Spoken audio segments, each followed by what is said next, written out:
Здравствуйте! Мы продолжаем серию передач у редакционного камина газеты «Фармацевтический вестник». И сегодня у нас в гостях президент группы «Новартис» Вадим Власов. Добрый день.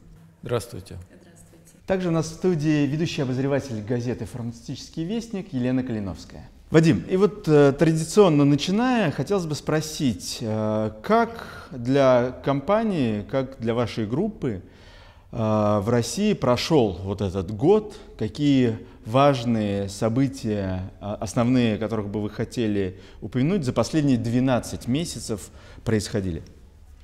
Спасибо. Хорошо. Был 2015 год, как вы знаете, кризисный и для индустрии, и для экономики в целом. Мы могли себе позволить продолжать работать в полную силу, и поэтому сейчас, в общем-то, наверное, справедливо пожинаем плоды, что бизнес у нас идет неплохо.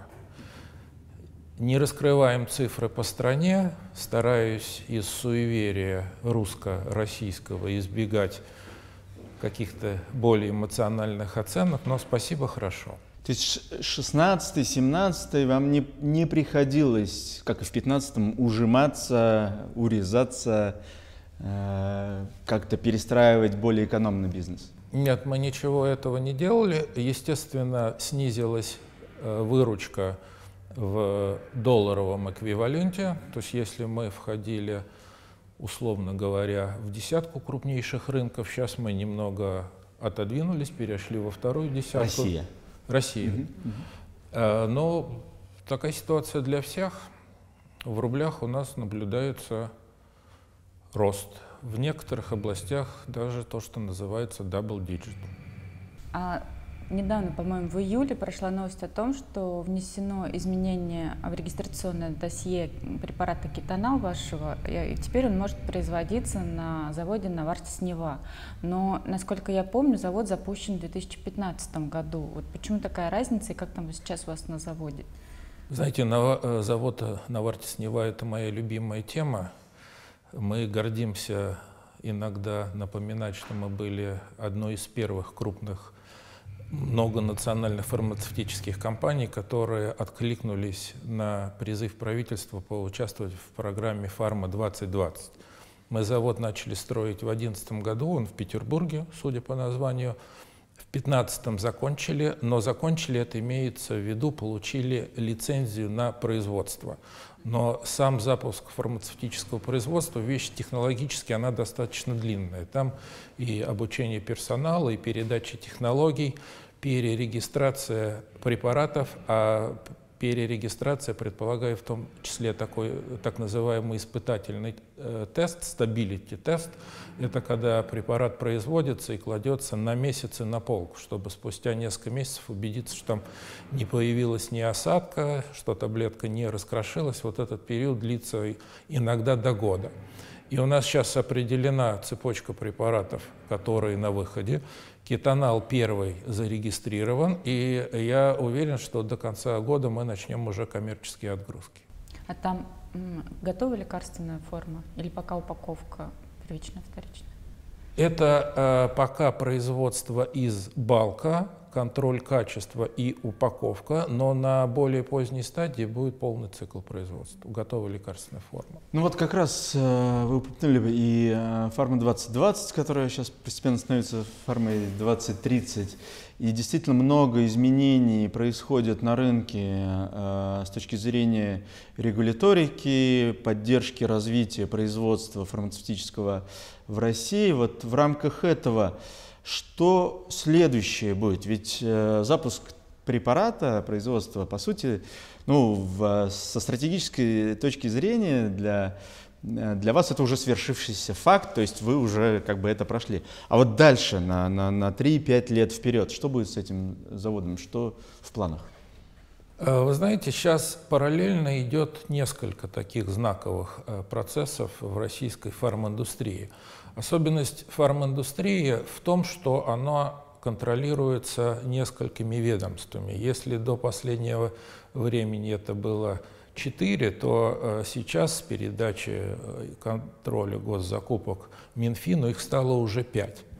И у каждого из этих ведомств есть свои понятные KPI и своя стратегия. У Минпромторга была задача реализовать программу «Фарма-2020». У Минздрава обеспечить доступность правильных препаратов всем нуждающимся пациентам. У Минэкономики есть KPI обеспечить инвестиционную привлекательность в России и в будущем. ФАС озаботился сейчас упорядочением модели ценообразования, что тоже справедливо, что тоже имеет право место быть. Когда мы начинали строить завод, а это уже было все-таки 6 лет назад, было непонятно, какие преференции получат локализовавшиеся производители. Говорили, что они будут, но конкретики тогда еще не было. Поэтому мы для себя приняли решение локализовать продукты как инновационные под патентной защитой, так и дженерики. Потому что вы знаете, что Novartis по своей структуре компания, в общем-то, универсальная. И сейчас у нас в ближайшем портфеле, который будет локализовываться, есть инновационные препараты и дженерики. Здесь мы на каждый из препаратов накладываем вот эти вот тренды между регулирующими ведомствами и смотрим, какой из них будет иметь для нас максимальную целесообразность.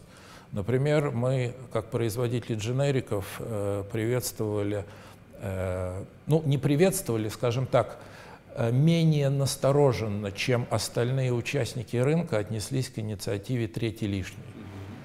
Мы следим за продолжающейся дискуссией, что если у иностранного препарата цена будет значительно дешевле, чем у российского, позволит ли ему это участвовать в торге. Но мы принимаем внимание, какие препараты и Сандоза локализовать на нашем заводе. Смотрим объем рынка, смотрим количество игроков. То же самое с инновационными препаратами. По инновационным препаратам здесь немножко другие тренды включаются. Для инновационных препаратов, как вы знаете, главная задача – это market access, попадать в листинги, получать признание, попадать в ЖНВЛП. И понятно, что препараты, локализованные в России, естественно, пользуются преимущественным правом. Одним из препаратов, который 2 дня назад был в режиме онлайн одобрен комиссией по включению в ЖНВЛП, является препарат Уперия от хронической сердечной недостаточности. Вот он будет локализован в Неве среди самых первых. Локализован, и это инновационный препарат? Это инновационный препарат, зарегистрированный буквально в прошлом году во всем мире. В России уже 2-й год действует правило «Третий лишний». Вы как-то отслеживаете, как оно реализуется, насколько оно оправдывает ваши ожидания? Ведь вы строили завод в том числе и потому, что рассчитывали на преференции. Знаете, отвечая на ваш вопрос, мне, наверное, несколько раз придется вот как стейтмент такой давать, что компания Novartis, она большая и многопрофильная. Для самого большого нашего дивизиона Novartis Innovative Medicines это правило не актуально, потому что его продукты находятся под патентной защитой. Для Сандоза, для дженерикового подразделения это, конечно, интересно. Но поскольку мы одни из первых локализовались в России, мы, конечно, за этим следим с меньшей настороженностью, чем другие игроки. А сейчас внимательно следим за полемикой между регулирующими ведомствами, что это правило может быть адаптировано, если подающийся иностранный препарат будет заметно дешевле российских. Интересно. А инновационная тогда для инновационных препаратов какая может быть преференция или там цель? Попасть в ЖНВЛП? Для инновационных препаратов главное получить доступ на рынок, то есть попадание в разные списки. И Минздравом официально вместе с Минпромторгом, у них, кстати, и комиссия совместная действует по рассмотрению ЖНВЛП, что локализованные или локализуемые препараты будут иметь преимущество. Вадим, ну вот вы упомянули, что как раз группа Novartis состоит из разных достаточно направлений, инновационные, дженериковые. препараты, не говоря уже о портфельных, как бы нозологических направлениях. И вот Novartis, в принципе, в России уже давно. И во многих аспектах была первой компанией. Но вот есть один такой чувствительный направление, аспект, в котором Novartis тоже был первый. Это первая компания, чьи нарушение чьих интеллектуальных прав попало в разбирательство, так сказать, в практику юридическую. Вот этот случай, этот кейс, это дело, оно как-то повлияло на вашу стратегию? Как вы вот смотрите на интеллектуальные права на те или иные препараты в России? Перестроили ли вы свою стратегию, или это, как бы вы считаете, отдельный случай, который никак на вас, на стратегическое направление не влияет? Вы знаете, интеллектуальные права для инновационной медицины – это очень актуальная тема, потому что от нее зависит многое. Мы действительно 5 лет назад столкнулись с случаем, когда за 7 месяцев до истечения патентной защиты на один из наших препаратов на аукцион подался дженерик и выиграл его. И мы начали судебное разбирательство, и даже гордимся тем, что когда на юридической комиссии APM обсуждают текущие сложности, говорят, что случай Novartis 5 лет назад послужил триггером для действительно системных таких усилий. Потому что то, что произошло, это то, что IP-права формально декларированы и строго защищены законом, но на тот момент правоприменительной практики по подкреплению этого в действии не существовало.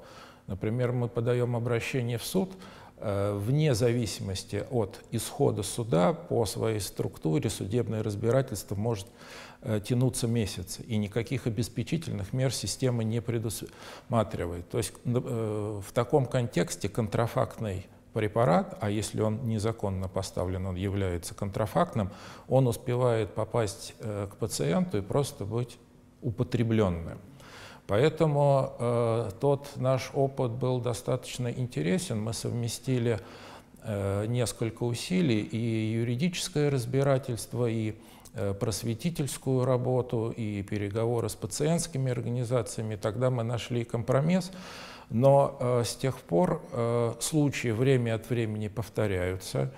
Законодательство остается достаточным, но применительная практика, не только правоприменительная, это касается правил и текущих методик проведения аукционов, там еще остаются серые зоны, которые можно и нужно улучшать.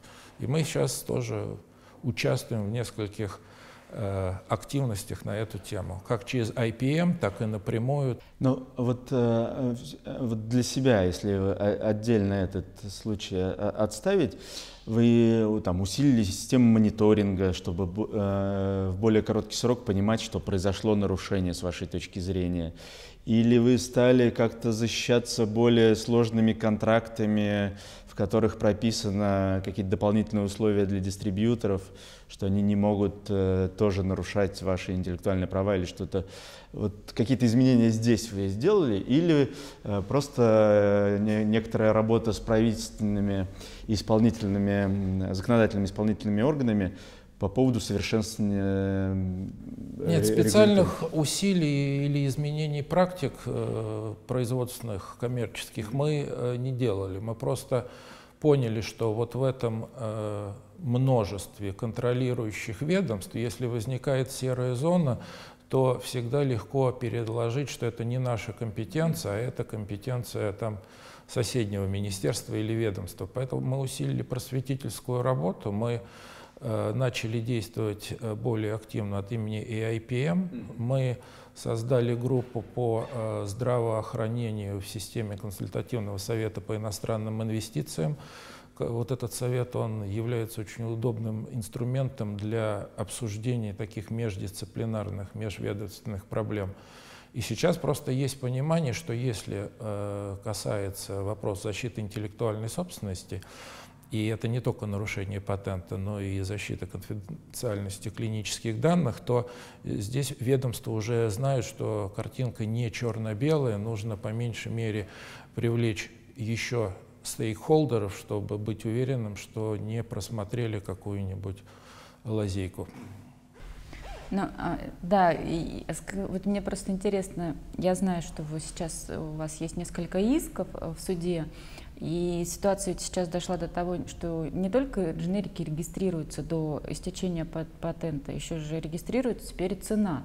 И недавно суд признал, что это совершенно законно, ведь это просто цена, а препарат не обращается на рынке. Как вы думаете, вот это вот какое-то вот усиление, такое вот усиление нарушения или покушение на нарушение интеллектуальных прав, оно должно вот как-то вот эту ситуацию довести все до какой-то кипящей точки, и вот наконец все сейчас соберутся и разъяснят вот эту серую зону, уберут. Я думаю, что критической массы, после которой рванет, здесь не будет. Я думаю, что здесь идет нормальный поступательный процесс.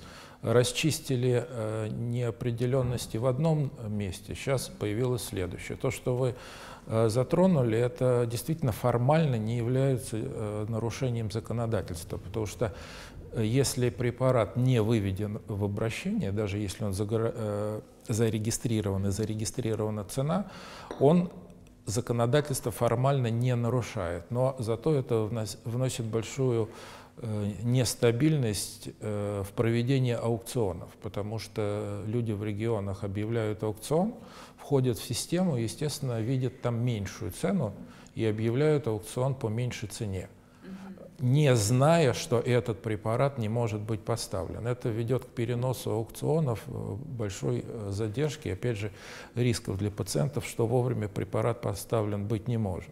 Мы на это обратили внимание, и сейчас, после нескольких контактов, у нас есть информация от правительства, а мы на Питерском экономическом форуме обсуждали это на самом высоком уровне, что этот вопрос будет доработан, чтобы создать при существующей методологии регистрации дженериковых препаратов, чтобы была гарантия информированности, что препарат не имеет права обращаться до такого-то года, что будут извещены о регистрации копии компании-оригинаторы, и, соответственно, в системе тоже не будет информации, которая будет сбивать организатора. А вот если это положить в международную перспективу, да, так как вы компания, которая на многих рынках мира существует, производит, продвигает фармацевтическую продукцию, вот если сравнивать Россию, например, с Китаем и Индией, мы все-таки верим в то, что, я думаю, что многие разделяют эту точку зрения, что Россия с точки зрения защиты интеллектуальных прав, она гораздо более продвинутая, тем более если смотреть ретроспективно в недавнее прошлое, когда тоже совершенно по внутренним индийским, например, законам Индии было нормальным производить воспроизведенные препараты, дженерики, до истечения мирового патента в разных странах.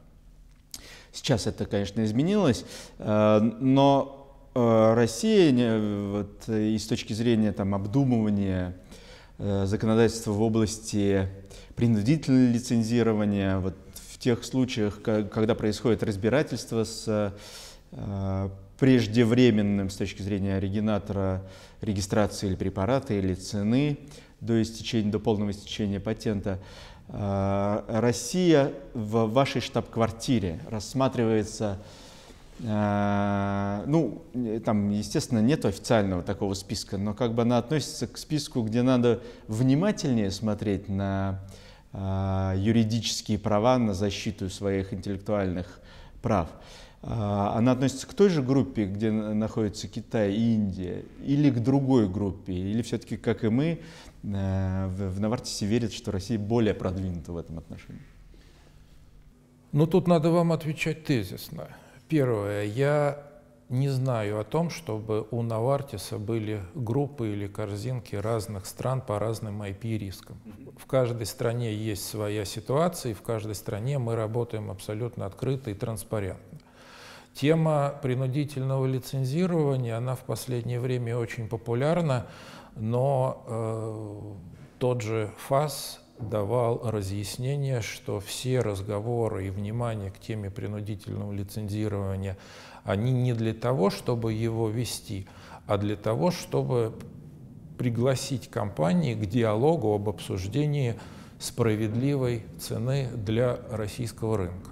Говоря про Novartis, я говорю, что у нас никогда не было проблем в диалоге с нашими регулирующими ведомствами. Мы абсолютно удовлетворены нашим процессом, он абсолютно двусторонний. То есть, когда и мы слышим, что от нас хотят, и слышат нашу аргументацию, потому что в разных нозологических областях или с разными препаратами ситуация может быть разной. Не секрет, что у России в списке реферативных препаратов цена в России будет самая дешевая, чем во всей реферативной корзине, которая сейчас рекомендована для России. Поэтому мы, когда ведем диалог с нашими партнерами в регулирующих органах, мы принимаем во внимание все аспекты, и мы слышим друг друга. Потому что то, что вы затронули, нельзя обсуждать еще вне контекста ведущейся дискуссии о ценообразовании, новом ценообразовании для ЖНВЛП. И это тоже будет достаточно сдвинет мощный пласт во всем.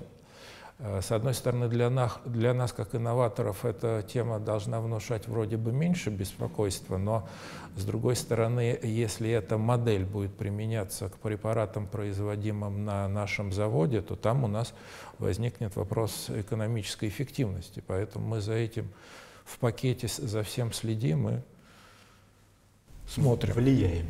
Нет. Только делимся информацией.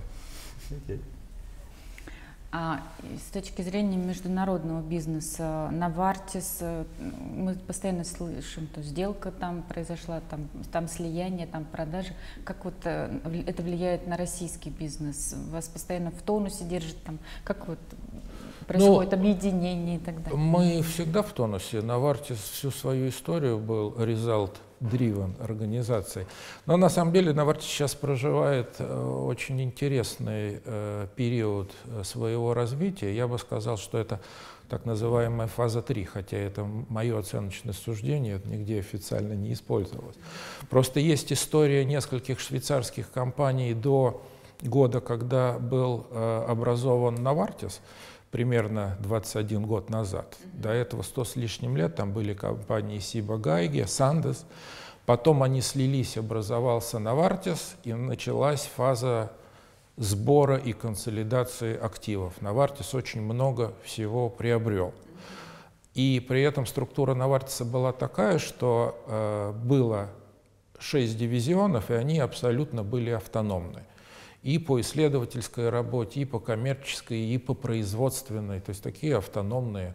Просто был финансовый репортинг от имени Novartis AG, а дивизионы жили своей жизнью. А последние несколько лет произошла и происходит оптимизация портфеля. Вначале мы выделили то, где мы считали, мы не можем развиваться на самых передовых рубежах. Это вакцины, это OTC, это Animal Health. В обмен мы обменяли активы с GSK, взяли их онкологический портфель. Вторым этапом мы оптимизировали сервисную поддержку функциональную в дивизионах, которую дублировала. Мы ее вывели из дивизионов и создали центральный Novartis Business Services. Параллельно из дивизионов был выведен Development и создан Global Drug Development. Затем были выведены заводы и создана единая Novartis Technical Operations. И, наконец, последней волной оптимизировали немножко продуктовые портфели. Так, например, из Алкона фармацевтический портфель отдали фарму, а из фармы заслуженные препараты, так называемые mature бренд, которые уже не нуждались в маркетинговой поддержке, передали в Сандес. Сейчас мы вот делаем, чтобы вот эта вот новая структура, которая, по сути, конечно, матричная и не такая простая, работала без сбоев и, естественно, повышала эффективность.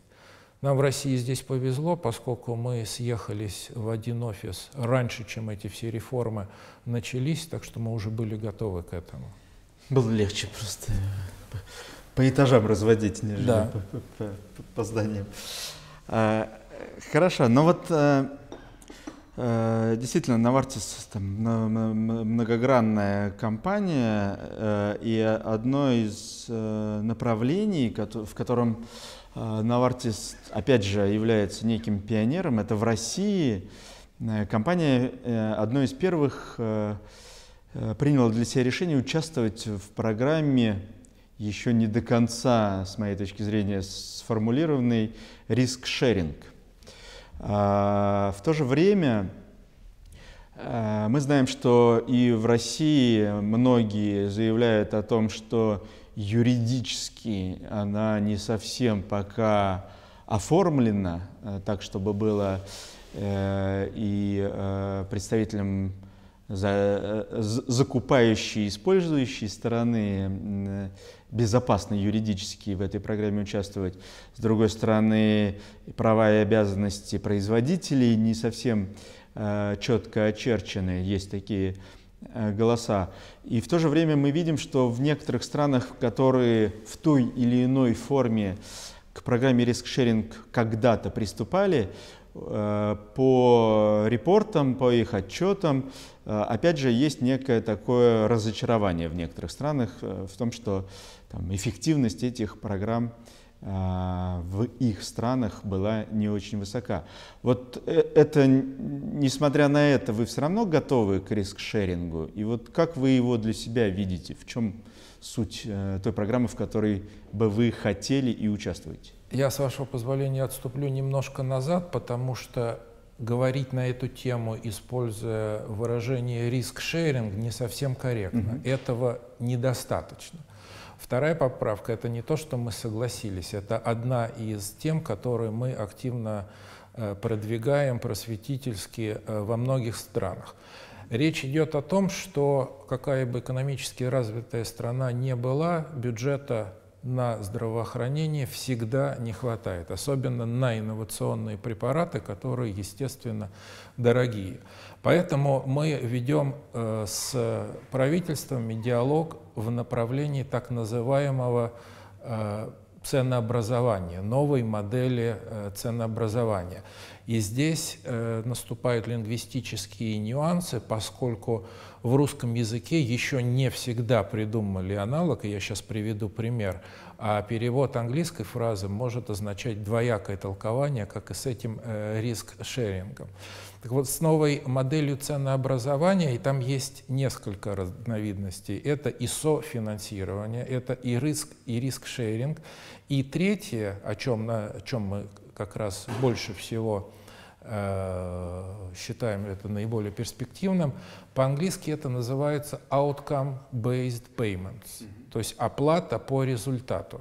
По сути, это подходит в риск-шеринг, но outcome-based payment — это более понятное, строгое определение. У нас есть союзники среди маститых светил российского здравоохранения. Например, академик Шлихто Евгений Владимирович, он тоже ценит такой подход с другой стороны, где лекарственное обеспечение — это лишь элемент большой модели.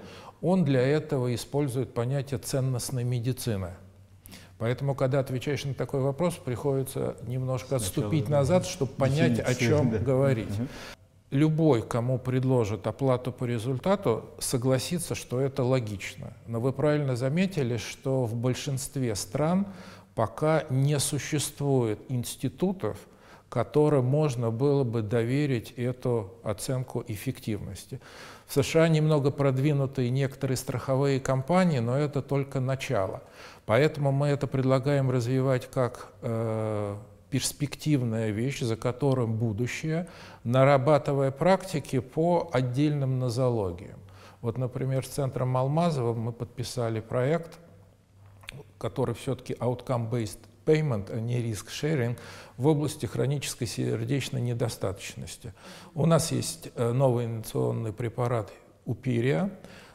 Мы считаем, что он приведет к значительной экономии средств на лечение, потому что там полностью исключается необходимость повторных госпитализаций, но это требует, употребляю сегодня этим словом, просветительской работы не только с врачами, но и пациентами.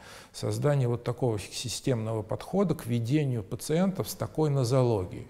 И когда будет набрана определенная практика, через 2-3 года уже можно будет померить экономическую эффективность. Потому что мы это делаем для северо-западного региона, там существует уже регистр больных с такими заболеваниями, и начав проект, мы можем просто посчитать, сколько стало меньше госпитализации, насколько там продолжилась продолжительность жизни.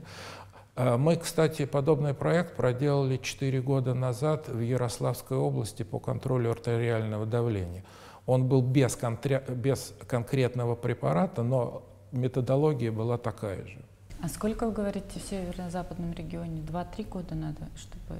Ну, просто чтобы статистический интервал позволял более-менее цифры весомые иметь. Мы подписали летом этого года. Причем соглашение трехстороннее, не между компанией и медицинским учреждением, а третья сторона — это город, который за это платит и тоже надеется, что бюджетные средства могут быть перенаправлены на другие. Ну, вот здесь действительно интересно про бюджетные средства. Если эффект оказывается меньше, чем планировался, то бюджет должен меньше вам заплатить денег за лекарства. А если будет больше эффект, то больше денег? Нет, в первом подходе, который самый простой, то платится за тех пациентов, кому это помогло. То есть препарат дан 100 пациентам, 70 из них помогло, значит, условно говоря, оплачивается 70 пачек этого лекарства. Несколько лет назад, я просто сама была свидетелем, вы заключили соглашение с Казанским университетом, там, с медицинским их подразделением. Как вот этот проект у вас развивается и зачем вам это вообще надо было? Ну, это было и остается частью так называемой Strategic Investment Project, стратегические инвестиции, о которых Novartis объявил в конце 2010 года в Россию. Мы в рамках того проекта обещали не только локализоваться и помогать R&D, но и поддерживать образовательные программы, в том числе для студентов, которые собираются идти либо в фармпроизводство, либо в фармнауку. И у нас есть в Кембридже одно из структурных подразделений, NIBR, Novartis Institute of Biological Research. Вообще, если говорят фармацевтики про R&D, то в Novartis NIBR это Research, а D Development это Global Drug Development, это то, что клинические испытания. И вот мы силами специалистов NIBR, а там очень выдающиеся умы работают, мы проводим образовательные курсы для российских студентов и аспирантов по специальному формату, когда приезжает группа лекторов и таких методистов на курс, там входят и лекции, и занятия для студентов-старшеклассников, круглые столы, и такой челлендж диссертационных работ, если там об этом ученый просит. Мы это провели 3 раза. Мы это делали в Казани с Федеральным университетом, мы это делали с Петербургской химфармакадемией, мы это делали с Московским инновационным центром, Центром инновационного развития Москвы. И сейчас думаем, где делать следующее. То есть у нас принцип такой кластерный. Если какое-то высшее учебное заведение, кому по профилю это подходит, готово выступить ко-организатором, соорганизатором, то мы готовы привести вот такую команду. У нас еще в этом контексте ежегодно проходит в Базеле биокэмп, недельный лагерь для студентов. У нас из России постоянно туда кто-то отбирает. То есть там конкурс, и каждый год есть несколько российских участников. Ну что ж, спасибо большое. Я думаю, что было очень интересное интервью для внимательных зрителей и слушателей можно было почерпнуть много интересной информации и четко понять позицию группы компании Novartis. Я напомню, что в гостях у нас был Вадим Власов, президент группы Novartis в России, и Лена Калиновская, ведущий обозреватель газеты «Фармацевтический вестник». Спасибо большое, спасибо, Вадим, вам, Елена. Спасибо. И вам спасибо. Спасибо за площадку, спасибо за интерес, спасибо за вопросы, на которые ответы нужно изучать между строк.